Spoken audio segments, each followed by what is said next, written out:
विश्वोत्पत्त्यादि हेतुवे तापत्राय विनाशाय श्री कृष्णाय नमः।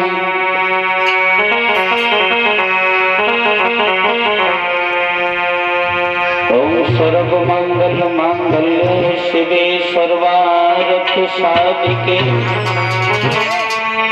शरण्ये त्र्यंबिके गौरी नारायणी नमोस्तुते।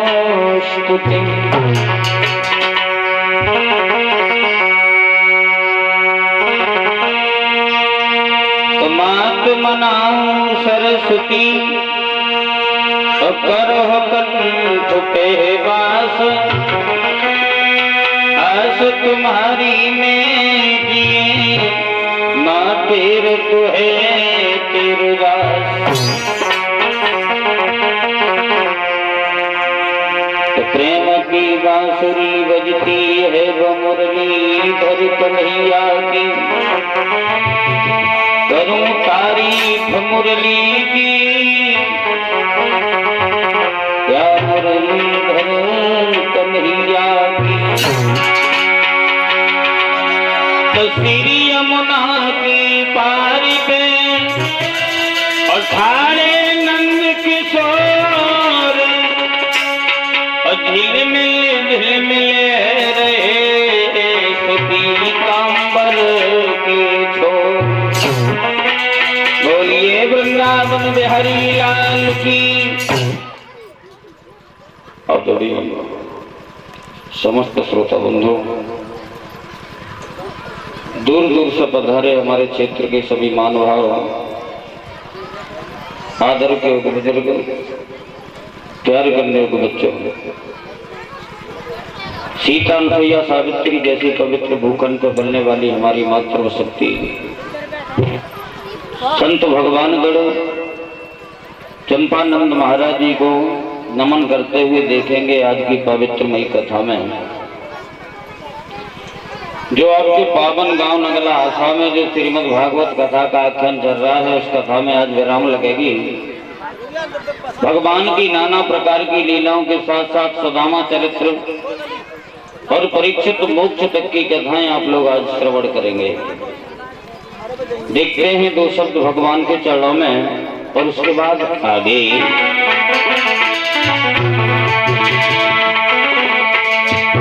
कि मोहे आस लगी मोहन तेरी, ये सूरत मधुर दिखाई जाना।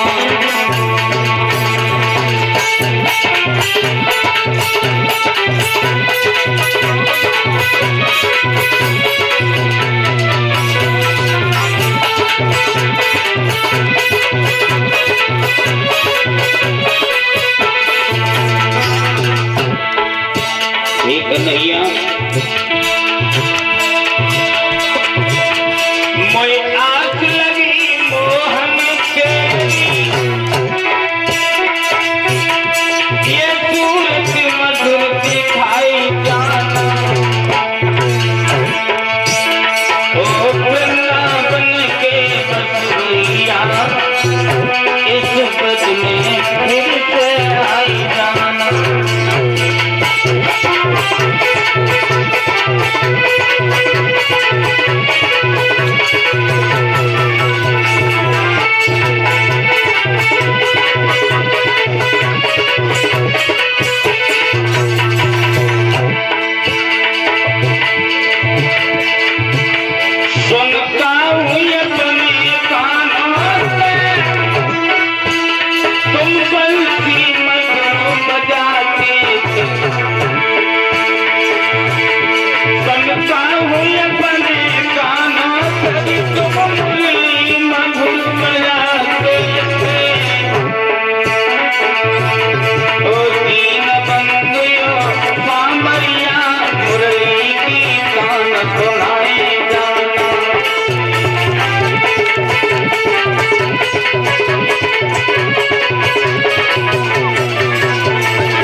ब्रज मंडल में आकर के माधव को फिर चुराए जाना।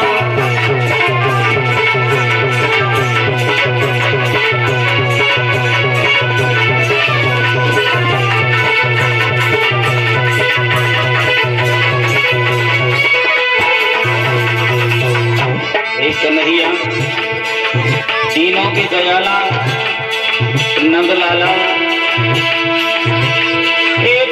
सूरज के बस भैया ये थी जो तुम्हें बुलाए रहा।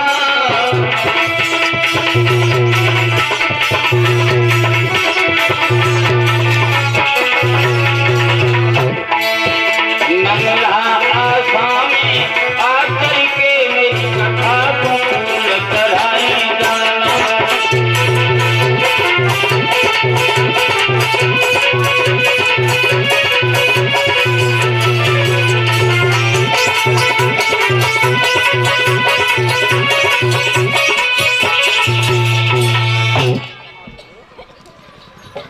श्रोता बंधुओं,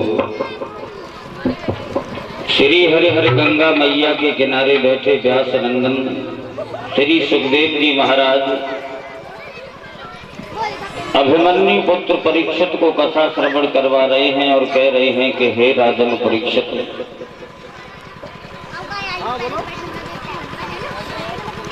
आज भगवान की बड़ा ही पावनमयी कथाएं हैं और श्याम सुंदर की कथाएं जो भक्त सुनते हैं उनका कल्याण अवश्य हो जाता है, क्योंकि सबसे पहले मंत्र में ही भगवान कन्हैया को संबोधित किया गया है। भागवत का जो पहला मंत्र है उसी में ओम सच्चिदानंद रूपाय विश्वोत्पत्त्यादि हेतुवे तापत्राय विनाशाय श्री कृष्णाय वयं नमः। श्री कृष्ण भगवान को हम बार बार भागवत के पहले मंत्र में ही नमन करते हैं और वंदन करते हैं।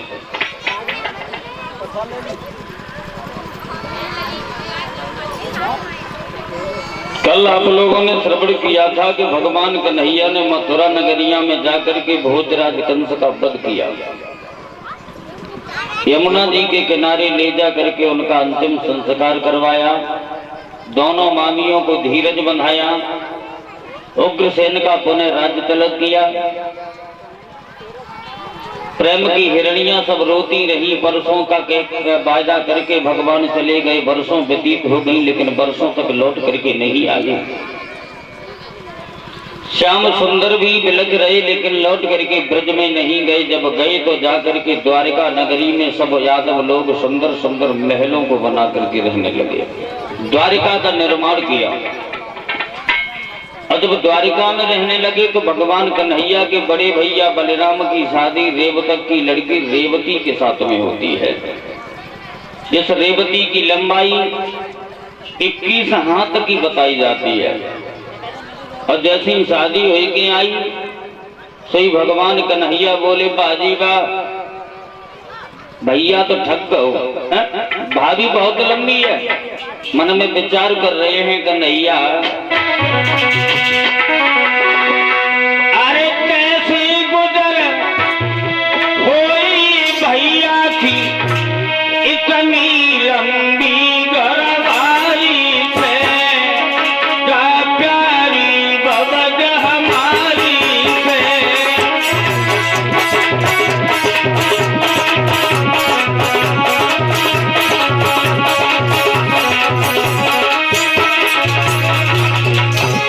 भगवान कन्हैया बोले भाभी इतनी लंबी आई है क्या करें, अरे अब भैया मेरो बालो है,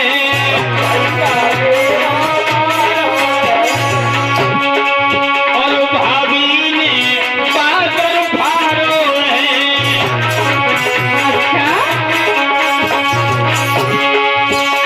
अब का करे कि सजाए आ रहे राम भौज घरवाली पे, क्या प्यारी भवज हमारी पे।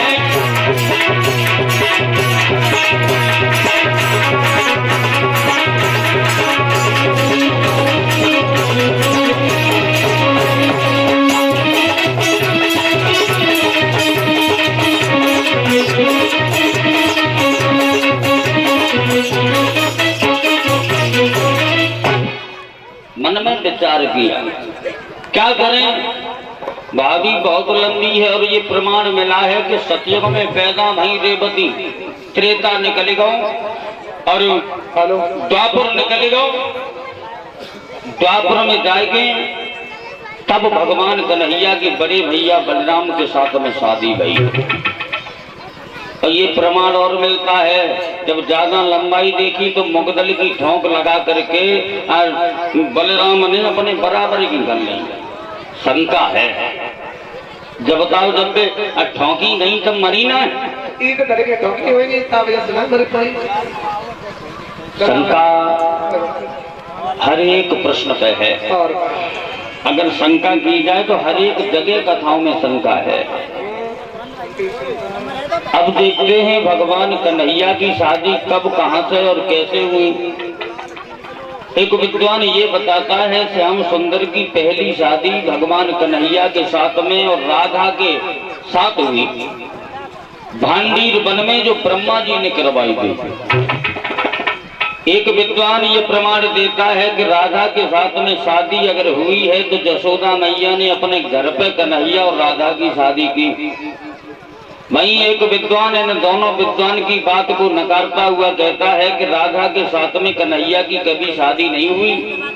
अगर शादी हुई है तो पहली शादी भगवान की रुक्मिणी के साथ में हुई। राधा तो कन्हैया की भक्तिन बन करके रही।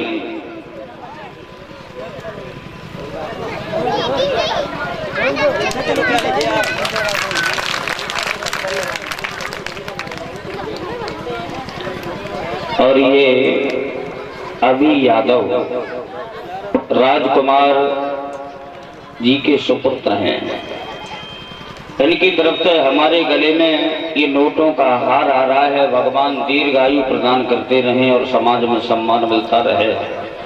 नगला आशा के रहने वाले हैं और स्वामी जी के गले में भी एक हार पहना करके सम्मानित कर रहे हैं। स्वामी जी का हम करें सही भूमि घुमा लेते हैं, आशीर्वाद दे देने। हाँ जय हो।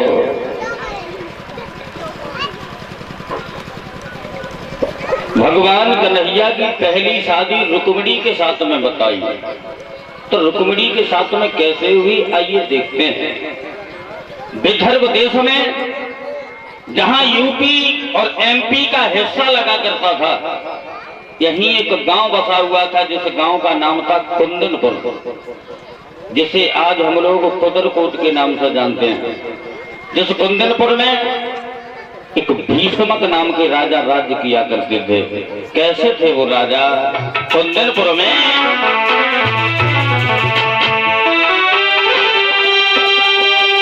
कि कुंदनपुर है फुल बनो सुबह हम कहीं नहीं जाई, और जब भीष्मक नाम के हुए गए तेरा जाए कुबल गाई।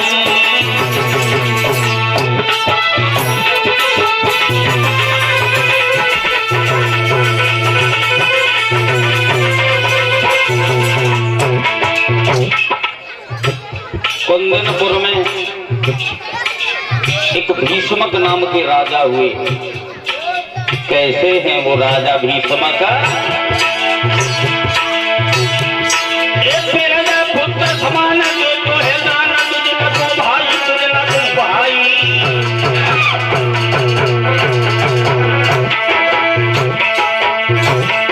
प्रजा में न कोई करे रो भैया राजा की बुराई, प्रजा में न कोई करे रो पंचो भूप की बुराई।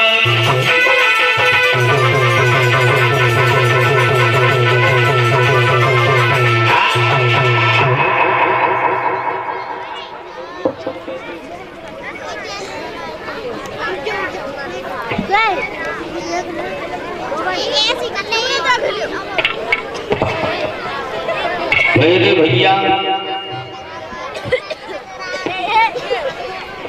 भीष्मक जो थे बड़े अच्छे राजा थे। इनके घर में सब कुछ है, किसी बात की कोई कमी नहीं है। धन माल है, पुत्र भी है, बहुत सुंदर पत्नी है, लेकिन एक बात की चिंता व्याप गई, इनके घर में कोई पुत्री नहीं थी, और जिस घर में पुत्री नहीं होती है वो घर पवित्र नहीं होता है। राजा भीष्म का बड़ा चिंता में एक बार बैठे हुए थे, तब तक देव ऋषि नारद का आना हुआ। नारद बाबा पास में पहुंचे और कहने लगे भीष्म को, कहिए तुम हमें चिंतित दिखाई दे रहे हो। हमें बड़ी दुखी है हम महाराज, और कुछ ना बस। क्यों दुखी क्यों? क्योंकि हमारे घर में धन है, दौलत है, पैसा है, नौकर है, सब कुछ है, लेकिन हमारे घर में पुत्र भी है, लेकिन हम एक बात से बहुत दुखी हैं। कैसे? क्योंकि हमारे घर में किसी कन्या ने जन्म नहीं लिया। मैं इस बात से महाराज बहुत दुखी हूँ। कन्या ने? बिल्कुल। ए राजा भीष्म, जिस घर में कन्या नहीं होती उस घर में लोग बड़ा खुश हुआ करते हैं। लेकिन महाराज खुश होते हैं, वो होते हैं मूर्ख होते हैं। मैं खुश नहीं, मैं बड़ा दुखी हूँ। दुखी हो? बहुत दुखी है। अच्छा। हाँ, आप ही कहते हो जिस घर में कन्या नहीं होती है उस घर में विद्वान लोग बैठ करके भोजन भी नहीं करते। ये तो बात सच है। तो जब ये बात सच है तो मेरे घर में कन्या नहीं है। मैं इस बात से बड़ी चिंता में बैठे रहते हैं, दिन रात ये सोचते हैं प्रभु हमारे मतलब एक कन्या आ जाए, मुझे और कुछ नहीं चाहिए। भीष्म, तू चिंता न कर। क्यों? तेरे मस्तक की रेखाएं ये बता रही है कि अतिशीघ्र तेरे घर में एक बहुत सुंदर लड़की आने वाली है। बाबा जी, अगर ये काम हो जाएगा तो मैं आपको 2000 नारियल अवश्य दूंगा। अच्छा, तो सही है। मतलब की दुनिया है, जब मतलब हल हो जाए तब तुम भेंट करोगे, अब क्यों करोगे? नहीं, मतलब की बात नहीं, जब हो जाए तब। मतलब मेरे का बोलने भोजन में लगो न लगो, झंडा चढ़ाया बिना मतलब में। हाँ। नारद लौट गए, और जब नारद की कही हुई बात सत्य हुई तो भीष्म के घर में एक पुत्री ने जन्म लिया। अरे भैया, और जब पुत्री ने जन्म लिया तब अरे आंगन में